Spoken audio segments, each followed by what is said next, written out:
Hey guys, this is Tina B. And Charmaine G. We're here to talk about the messiness of life. It's ugly. And it's raw. It's real. And it's a freaking game. It's whack-a-mole. Whack-a-mole! Whack-a-mole. Whack-a-mole! Whack-a-mole. Whack-a-mole! This is us. And our gift to you. Hello and welcome to this Election Tuesday. I know. It is November 3rd, 2020. And I mean, I'm not the only one who has just been with bated breath. I cannot drive myself to even, like, periodically I do it, but I can't have conversations about it. FYI. I'm pretty damn anxious. I know. Of what our next 4 years are going to look like. I'm pretty anxious about what the next week's going to look like, honestly, because there's just all this rioting, all of this. I mean, it's a lot of anxiety for everybody. You added that piece to it. Yeah, but you forgot all about that. Sorry. It's cool. It's real. It's what's happening. And It I is. don't understand the hate. I don't either. understand it. Nope. However, when it turns into total murder and economic devastation, we just can't get there again. We've got No, to and there's keep our probably heads- people who want some, need a new TV tonight or. Shit, I do too, know. but I'm not. We're not going to use the election as an excuse to break windows and go. Yeah, it's just crazy. Oh, we have a guest. Puppy Andrew. This is our guest. Do you hear our guest barking right now? We are I walked joined. into my house and my dog's going to start barking at you. That's okay. He can That's join okay. us too. Yeah. She. So we are joined today, obviously, by Mr. Andrew. He was such a hit last week that we decided to bring him back in Was it last today. week? Yeah. Was it last week? Yeah, It we was were last both week. remote. I was in Denver Yes. and you were in Denver and we were Yeah. all in Colorado. I mean, Tina Yeah. was here in the sun. Yeah.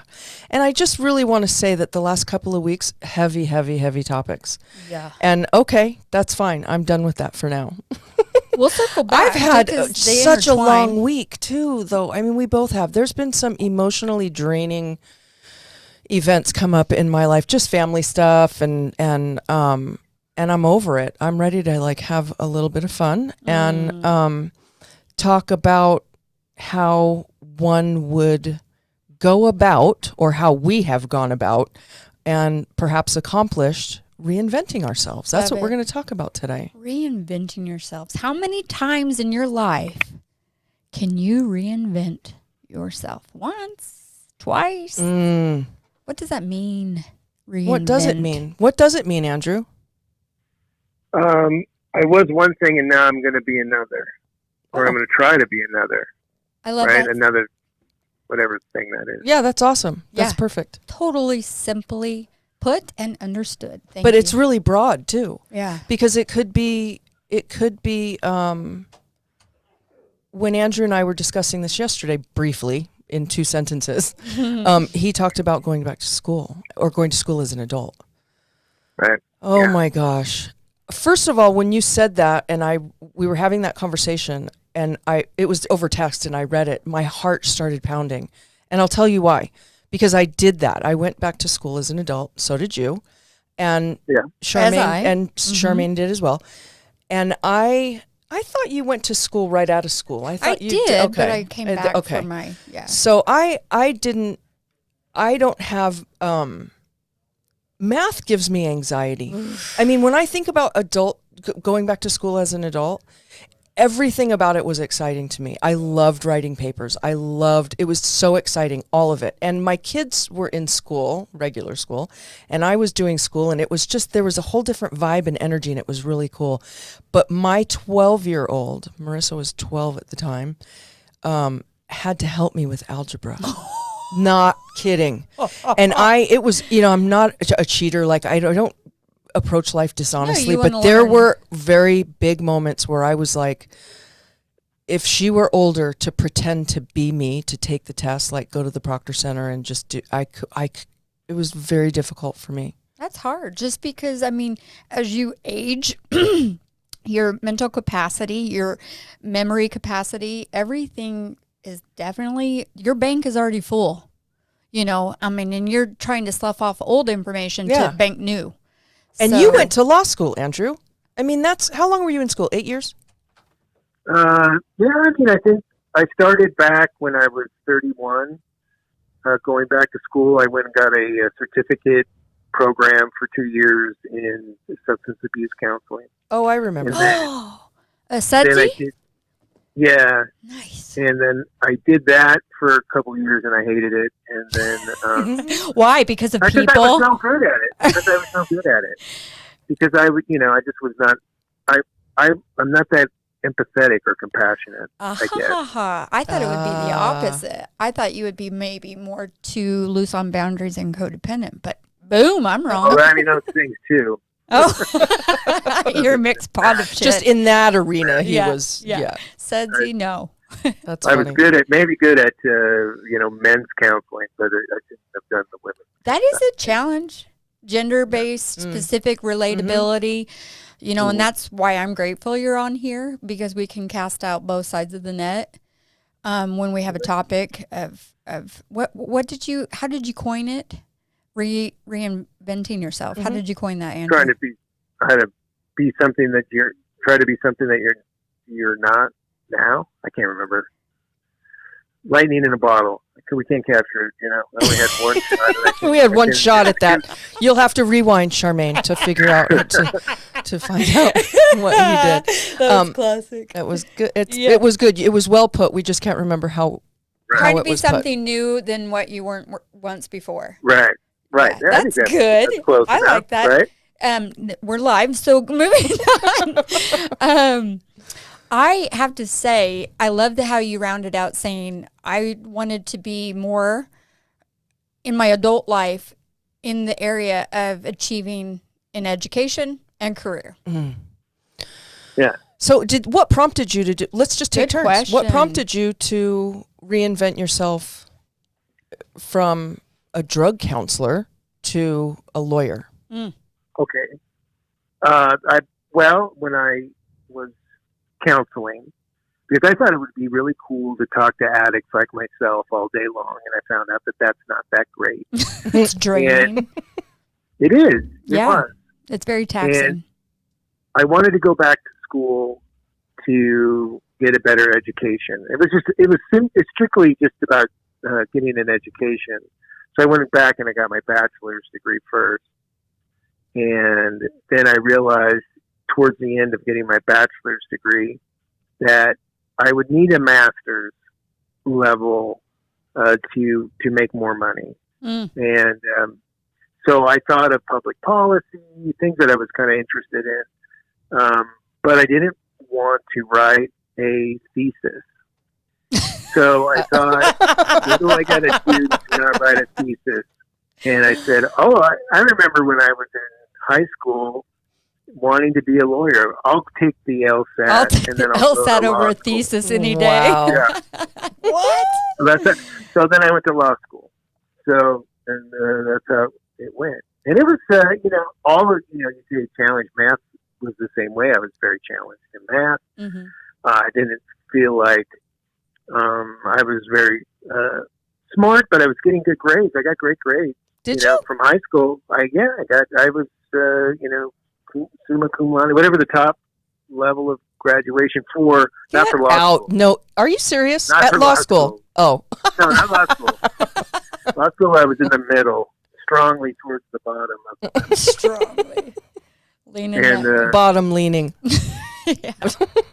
but I just wanted to do more, and it's not easy, as you were saying. It's not easy to go back to school as an adult. No. But I did have a much better time as an adult going to school. I liked going to school as an adult.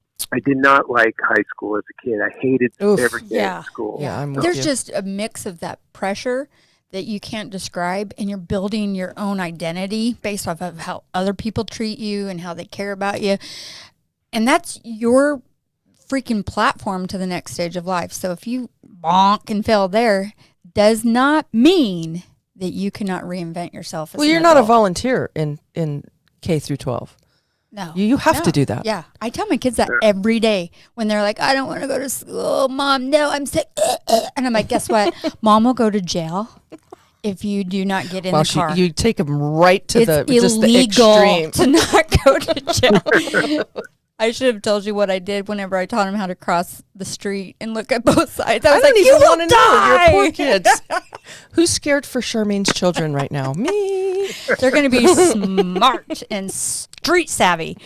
So I heard out of your experience, your lived experience, a few motivators in your reinventing yourself. The motivators of I like to go to school. I want more money. I am not good at this, so I want to do something else that I can be good at.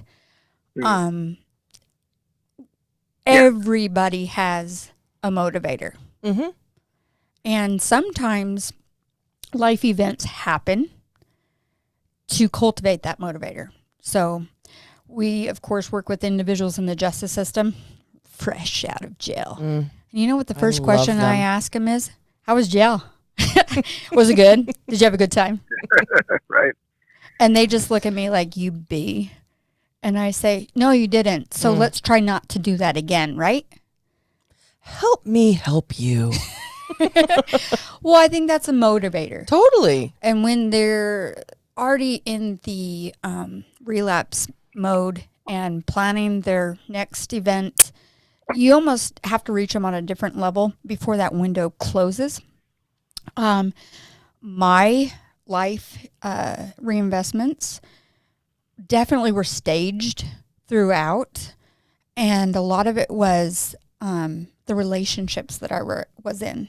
Your reinventions. Yeah, my reinventions. It's almost like I have to learn the hard way. Like this stubborn soul over here has to be taught a freaking lesson to realize, guess what? We're going to stretch in that little growing pain. It's going to actually snap and break you, and then you get to grow again. Yeah, that's... What did you do before your reinvention?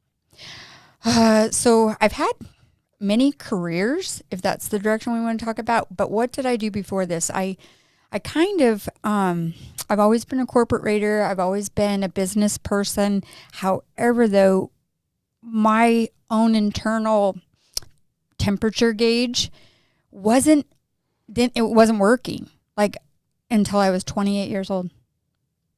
I mean, it literally was in the moment, impulsive, no direction. And one day I sat down and I thought, how come nobody asked me if I'm going to have kids? How come nobody asked me questions about what do I want to do in the future? I didn't have that in my life because I had not been living in the future. So I, of course, got crumbled up and chewed and spit out.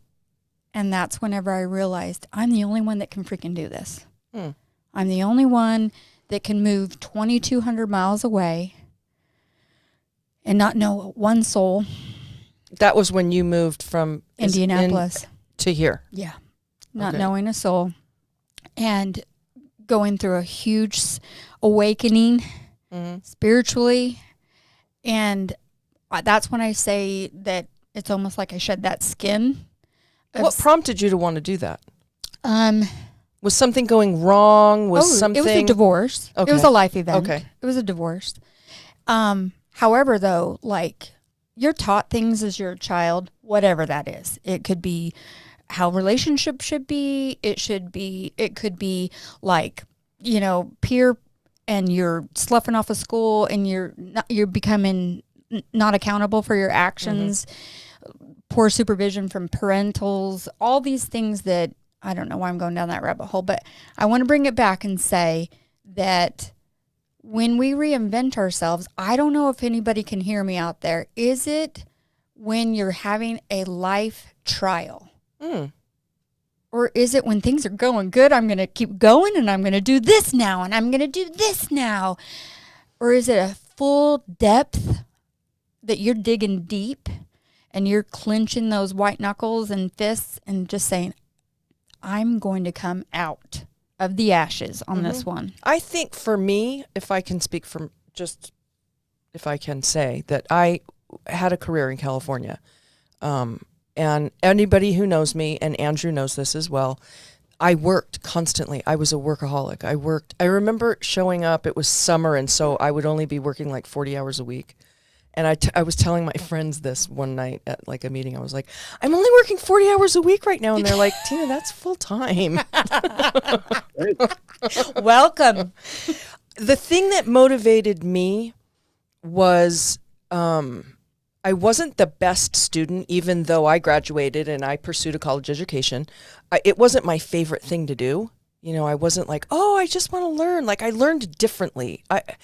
Life stuff and experiences, that's far more exciting to me. I can engage in that. It's yummy to me. Books and things like that, it's just not a happening deal. I did do it. The thing I think that motivated me mostly was from where I came from. I came from people who were sort of underachieving. And I'm not saying that in a horrible way.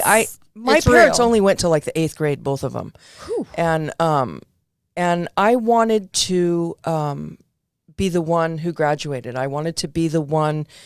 I knew I had that in me, and so I wanted to do that. It was a struggle for me though, because as a child, there was some trauma in my childhood that I couldn't. It stunted you. Totally.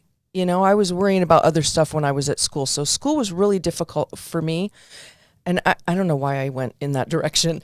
But when I decided to go back to school, it was harder than I thought it was going to be. I wanted to be motivated intellectually. I wanted to, of course, make more money.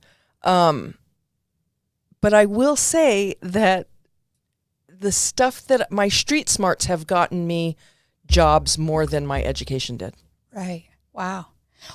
And to be honest with you, I'd hire anybody, any day, off the streets with experience rather than a 4-year degree, Sure, 2-year degree. right?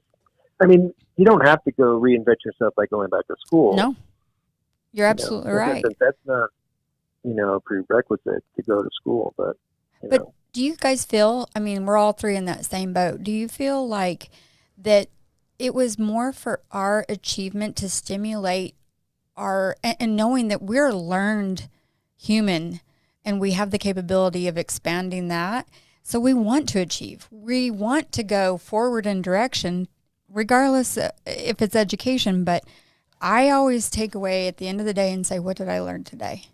Even if it's not sitting in a classroom. What did I learn today? I get bored real easily, though, too. I've done a few different things in my life. I've changed. The career I talked about in California was in the golf and country club world. I came up through food and beverage, fine dining, and I catered to wealthy people, the wealthiest people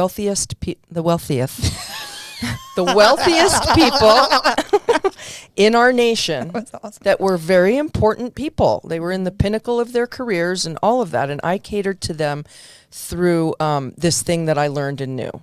Okay, but I got bored. Like, I outgrew that. So I moved on to do something else. And now I do something completely opposite of that. But I am just as passionate about it. Right. So you're true to your heart and your character no matter what you're doing. I used to be embarrassed that things would bore me. Ooh, I used to be embarrassed that, like, I would pick up a Things bored you, really? She kicks it up a notch if she does.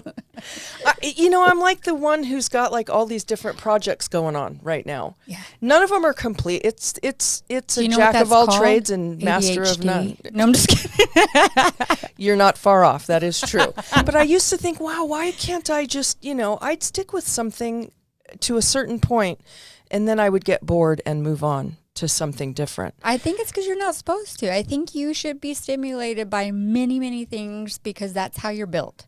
That's what you're functioning and you love it and you're thriving. Reinventing oneself also doesn't always have to include like a profession. Didn't you reinvent yourself, Andrew, after you had your son?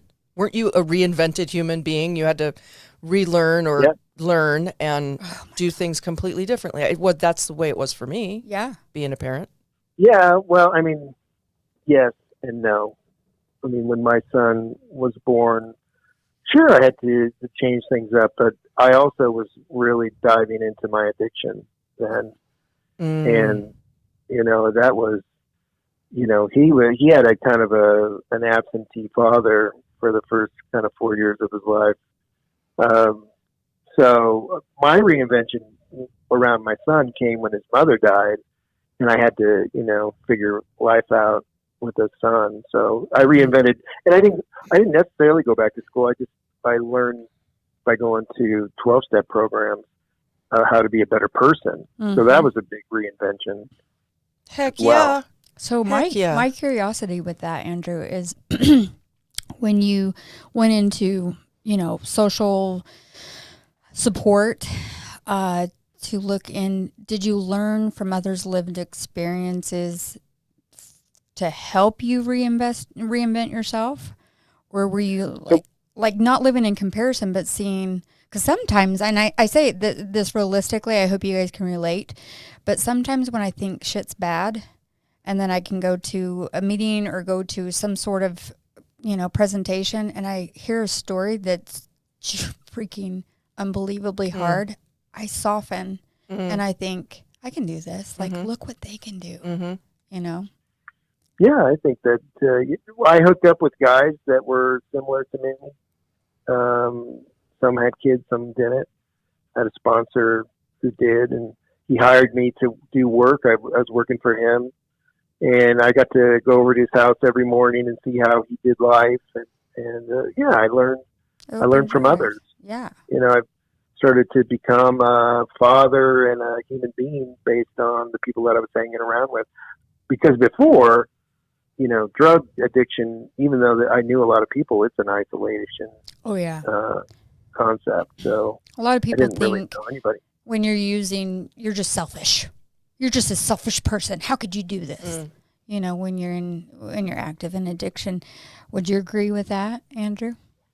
Would I agree that I was selfish, or that I agree that people think that? Yeah, both. Mm-hmm. I think there that, is a stigma for sure.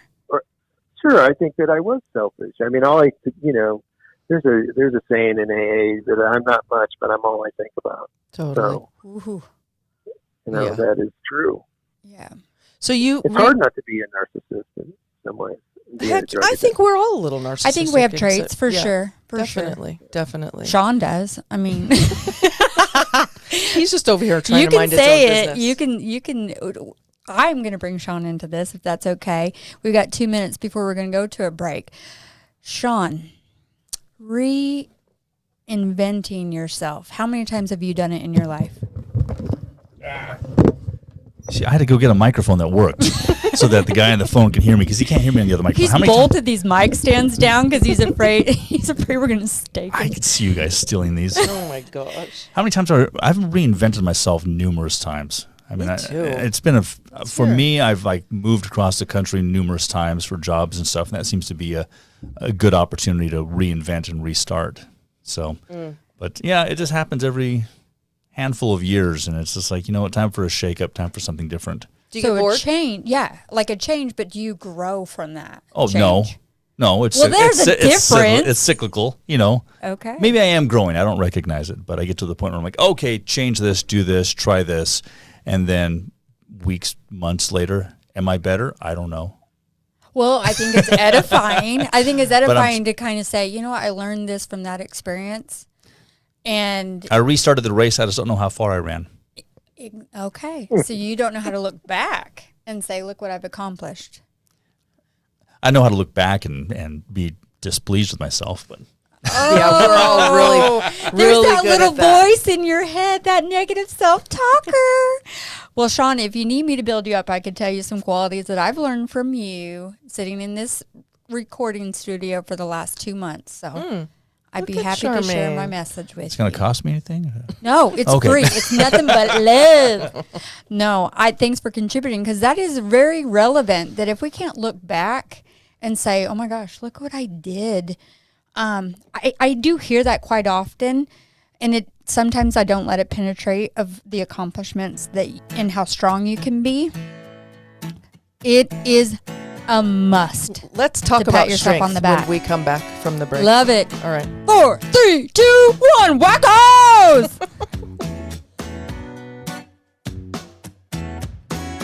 This is Whack-A-Mole with Tina B and Charmaine G.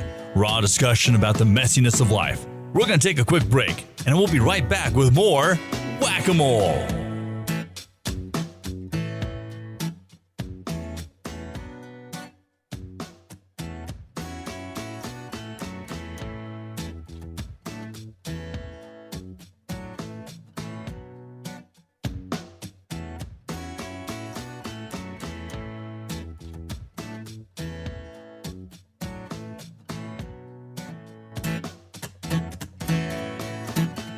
We welcome you back to Whack-A-Mole, raw discussions about the messiness of life. Now, here are your hosts, Tina B and Charmaine G. Woo! Tina B. Charmaine's full of it today. She's so naked right now with no notes. I don't like it. Okay, I'm going to give you a visual I because do nobody not can like see it. what I see. Andrew, listen to this. She is struggling so bad that she asked for a pen and she's writing notes on her hand. She's got an eye hand. There you go. If you need to use my arm, you can too. That's okay. She's a writer, you guys. I always like to be able to prepared. refer. I do like to be prepared. Yeah. It's all ego driven. No, it's not. It's security. For me, it is. It's security. We were talking about strength, okay? For me, when I left reinventing myself, this was another time I did was when I left California. I owned my own home. I had a career there, and I chose to leave because I didn't want to be in California anymore. And I followed a man here. I was in a relationship, and I darn him. But I made that decision to leave and not go back. I have zero desire to go back to California. There was a reinvention for sure. I came somewhere where at the time there were 2 golf and country clubs, and that was my business. That's what I knew. And it was scary. The fear of doing it did not outweigh the desire or the need that I had to reinvent and to change my life.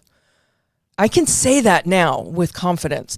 And I remember when I first moved here in that middle of that reinvention, there were little things I couldn't do. Like I couldn't listen. I started listening to country music for the first time ever in my life because I didn't want to listen to music the hell? that I know that associated me with any memories of being in Palm Desert, in No the triggers. Coachella Valley.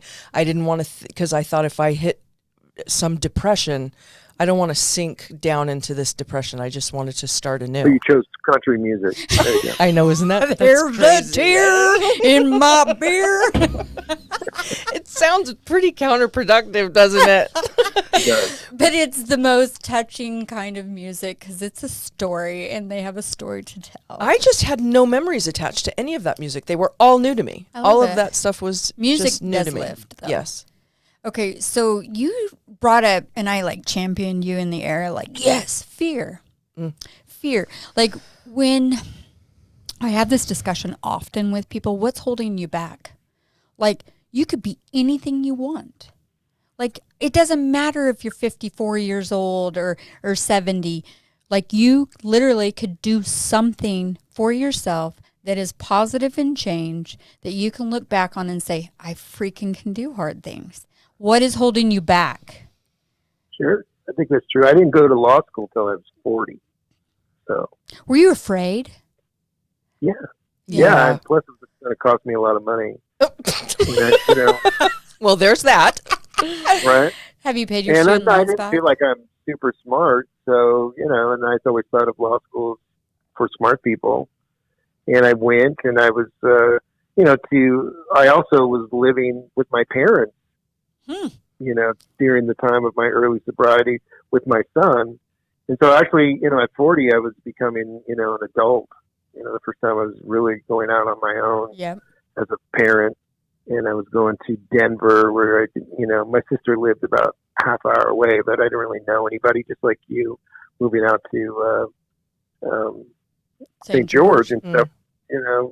It's all, it's fearful. It's scary. It is very scary. And I tried to get into AA out there, and I didn't really fit in, the same way I fit in out in the desert. So, there was all sorts of fearful things, but it was just putting the next foot forward. Did you ever, And, were you ever scared? Sorry to interrupt you. Did you ever Yeah, want to just go? Did you ever want to quit? Ooh.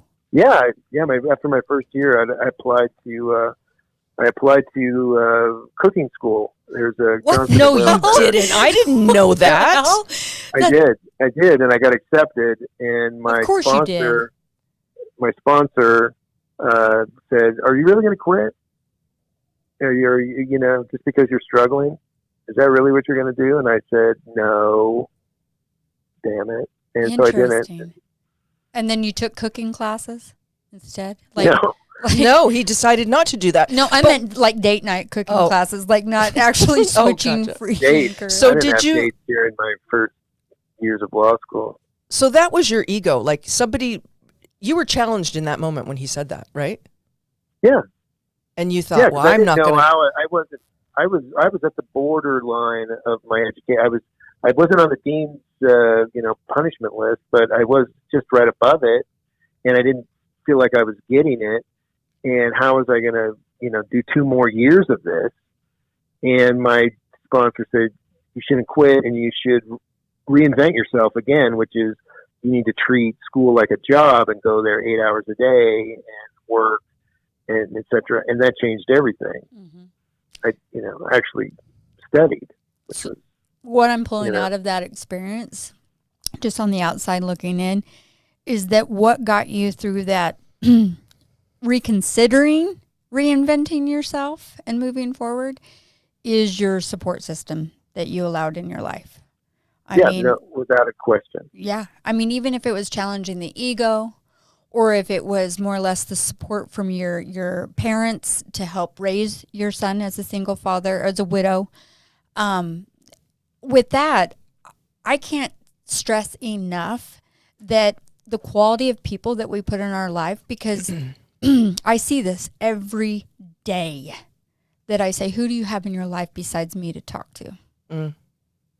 And tears just stream down their face because nobody talks in a manner that they're going to succeed, because they don't feel that way about themselves, and they're just getting it hammered into them that is who they are, and they're going to be under the radar. But when you can actually have somebody, what do you want to do next? What's next? And not just check the box, but actually be fulfilled, and satisfied, that it is by and large who we put in our lives.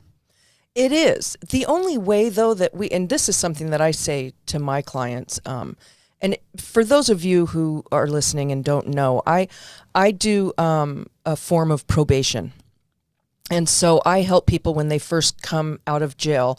I help them overcome some barriers and things that they might need in order to stay compliant with the court so that they don't go back to jail. I help them stay out of jail by putting them in touch with resources in our community and things like that. A lot of it has to do with treatment. And so, helping them get insurance and things like that. So on the daily, I have, it's a mixed bag. I'll get the people who are like, okay, what do I need to do to stop doing, to getting these results? What do I have to do to look good in front of the judge? So there's 2 things you can see. And my motivation is always, you can stand on your head and tick all the boxes and look good in front of the judge. That's not going to do anything for your self-esteem. How do we get self-esteem? By doing esteemable things. So and that's what reinventing myself on the occasions that I have has done for me. That's where I got my self-esteem. Right. If I was doing this stuff so I looked good in the eyes of other people, that's such an old idea. Whack-a-mole right there. I mean, it is a big, fat, old damn idea. Well, that's because you were building your identity and your validation off of how other people viewed you, because you couldn't do it on your own. But how did you feel every time you got an A, Andrew, as an adult? Oh, I feel great. Oh my That's gosh. awesome. I thought, how the hell did I do that? Like, It happened a lot less in law school. It happened a lot less in law school. I'm sure. Oh my gosh. Bravo to you, man. Yeah. I can't even, just saying law school is like, I'd rather draw and drink coffee. Let me give another angle to Tina's job, though, because I think it is relevant. Not only does she provide the support, but she has to enforce the consequences of someone's behavior. Meaning, if the judge ORs them and allows them this opportunity at no cost to come in, if they're still using, if they're testing positive, if there's a protective order violation, we have the responsibility to protect them as well as the others. So she has just a crucial balance to motivate change. Is that pretrial services? Yes. Yeah, But I also have to have a responsibility to the judge because I'm sticking my neck on the line. I feel like we should have had like a prize for you because you guessed it. We'll send it to you in the mail. Maybe like a We don't text have blessing. That here where I'm at. So a friend of mine, my lover and I feel like we should Her love. we should create like this app called Text Blessings.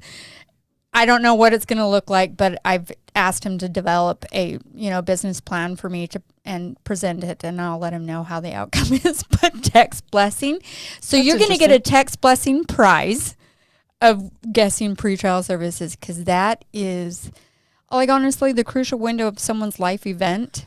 I help is so people valuable. reinvent themselves because when they show up in my office, they're in need of reinvention because what they're doing it has gotten them to that very place and it's not working for them. It's not.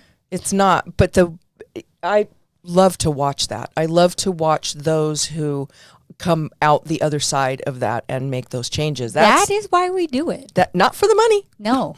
Trust me, we work for the government. We do not make a lot of money. No. Don't you feel that way though, Andrew? I mean, you're a prosecutor. So what would be your angle? How do you observe or assist, or do you at all, in the reinvention of other people? Well, first of all, I think that it's my job, like yours, is to protect both victim and also the defendant's rights. Right? Mm-hmm. I have to be conscious of those things. But I will tell you, the public defender's office doesn't think that I help out very much at all. Well, no. But what I see is that part of getting better is to clean up the wreckage of your presence. Yes. And sometimes jail is it, sometimes probation is it, sometimes prison is it, sometimes dismissals are it, whatever. But you should take a look at yourself. I mean, I can't. If you're going to commit this kind of stuff, this is what's going to happen to you. And I don't think you should be protected from the consequences. I agree. I know that, that is part of, I'm tired of being tired, right? I'm tired of being, the guy that goes to jail. I'm tired of being the guy that's got to, continue to run from the law. Those are valid exasperation points, I think, in a person's life. And I joke about it. I see myself as a travel agent, but I like that. But I don't want them to not succeed. There are people who I can care less if they succeed because they did such horrible things. But I really want to see people succeed. I have to, tell victims, part of the deal here is to hope that this person gets better. We can't, we don't want them to not succeed. You're absolutely right. And I mean, they set themselves up for failure if they don't, want to progress in life. However, though, like there's a large majority that have a soul, and it's a good soul. And even though they may have, that criminal behavior, it can be restored. I say that just when you touch base about being tired, that goes back to my reinventing. I reinvented myself, meaning, did I reinvent myself? What the hell did I do? What are we talking about? You confuse. It's cute. Justice Reinvestment Initiative. You will often change up words. Like we're talking about Are they reinvention, but at you'll all say reinvestment. in the same arena at all? Okay, so I'm not too off target. My thing is that my soul was tired. Like I was tired of not living stagnant, complacent. You know, you said you were bored. I call it complacent, but I had nothing to show. I didn't like. If I were to die that day, I would look back and going, I did nothing with this valuable time. I did nothing to make the most lived opportunity that I could. And that's how I live now. Like, I don't know how many times a day that I say to myself, we get one life. Every day there's hundreds of decisions that we get to make. And that's a gift of agency. Please do not. You have a lot of power within you. You can either choose to do good or bad with that power. Well, that's why I left. I mean, I'm still serving. I've been serving my entire adult life from a professional standpoint. You've got a service heart. But I got like serving hot bread to rich people was not, that was. You want to eat the Come freaking on, bread. It was Morningside. They weren't that rich. Well, they were at the Vintage. And they were okay at Morningside for sure. But what it was important to them was like, the sauce, my bread isn't hot. And so I served and served and served. And now I'm still serving. It's just so much more edifying. I mean, it's so much more meaty and yummy. And when I was listening to you talk a minute ago, Andrew, you were talking about how as a substance abuse counselor that you didn't have the compassion you felt was needed there. Do you feel like you have more compassion as a prosecutor, or do you think those are even? These are great questions. Well, I think that I guess I don't know the answer to that. I don't know. I haven't thought about it. Do I have more compassion? I feel like I have compassion. I feel like maybe I've always had compassion. I just don't. You're not patient with ignorance? Is that what it is? You're not patient with ignorance when you see somebody, the pure definition of insanity, when you're trying to counsel them through addiction and you see it repeated over and over, you're like, freaking get it in your head. But I think a lot of that stuff is about us too. I think it's when we spot some shit in somebody else, it's shit that we know about ourselves that is not 100%, but I think often it's like, why don't I get that? But when I was listening to you talk, it sounds like reinventing that aspect of yourself, reinventing your compassion as in this job, or looking at that in this job was vastly different than when you were working with the bottom feeders, if you will. Right? I don't know. You're still doing that. I still am dealing with the same clientele, really. I mean, is the people who are, because, criminal behavior is rife with, drug addiction, right? So I'm just helping out the same individuals just in a different way. And when I came to this job, I didn't really want to be a prosecutor. I liked working. I thought I'd go to work with the Colorado Legal Services and work with, poor people who were, trying to get housing issues done or whatever it was. Interesting. And I came to be a prosecutor and I thought, well, what am I going to do? But then I thought, I'm a recovering addict. Maybe I can intervene in some of these people's lives. And yeah, there's some familiarity. I get that. Totally get You're that. a perfect balance for that. Can I just add, learning along the way that fair and equal justice is very individualized. I think you're a good balance in that position.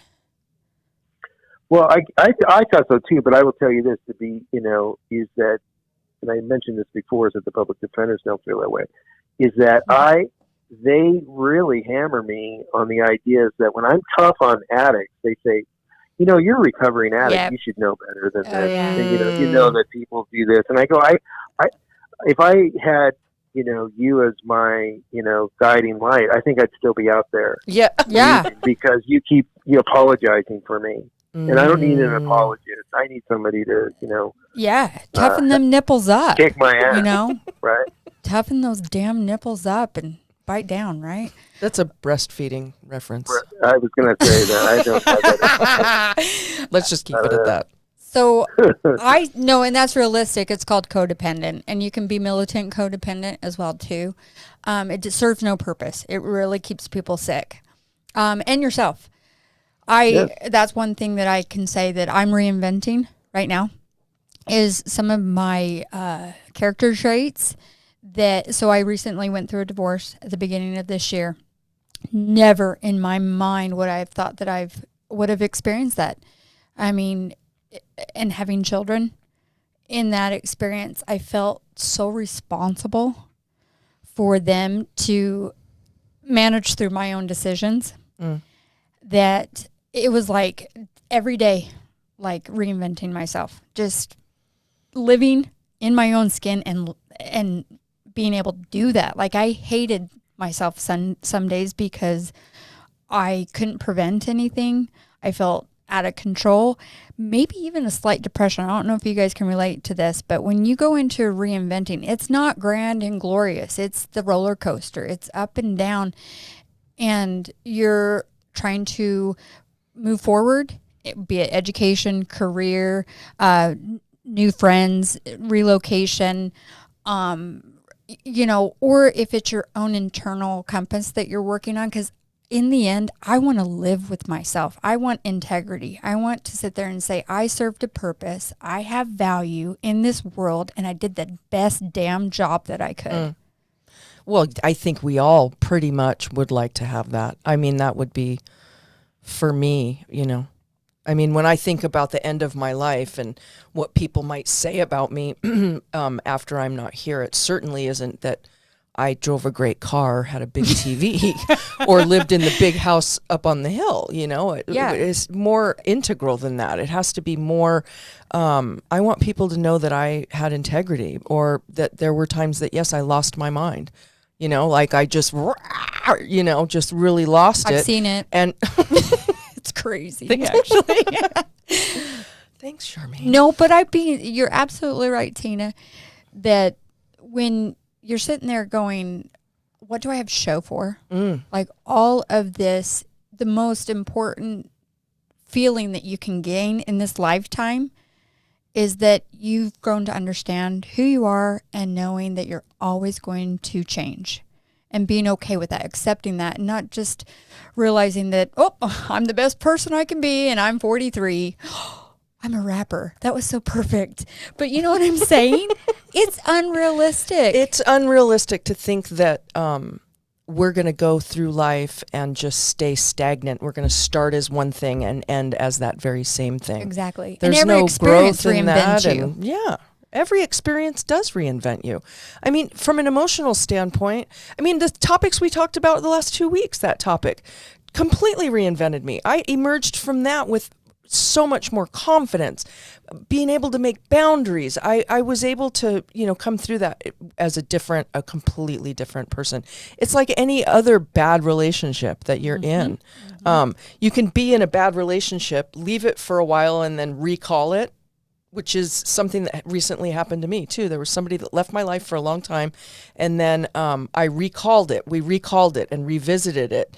And I could really see my growth in that relationship and what was working for me and what wasn't. And so what you were willing to accept and set boundaries. Absolutely. And sometimes you just have to say goodbye. Yeah. Just to go the other way.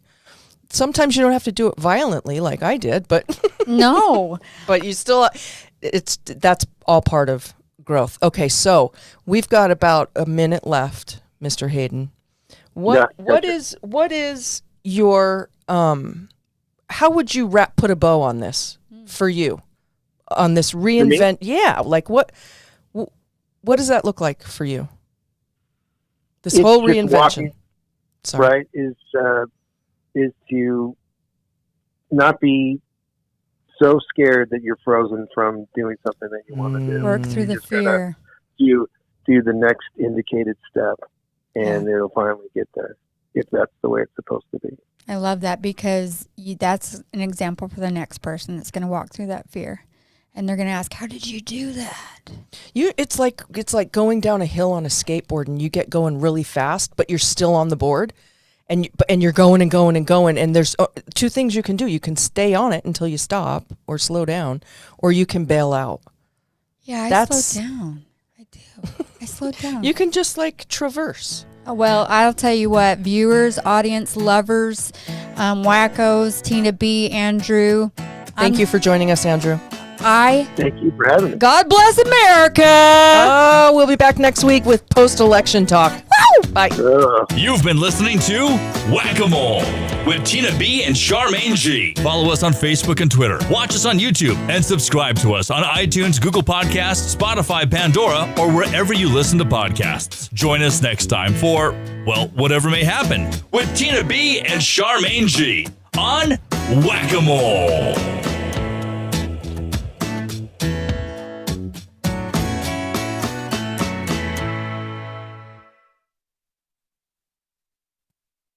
This has been a production from a podcast studio.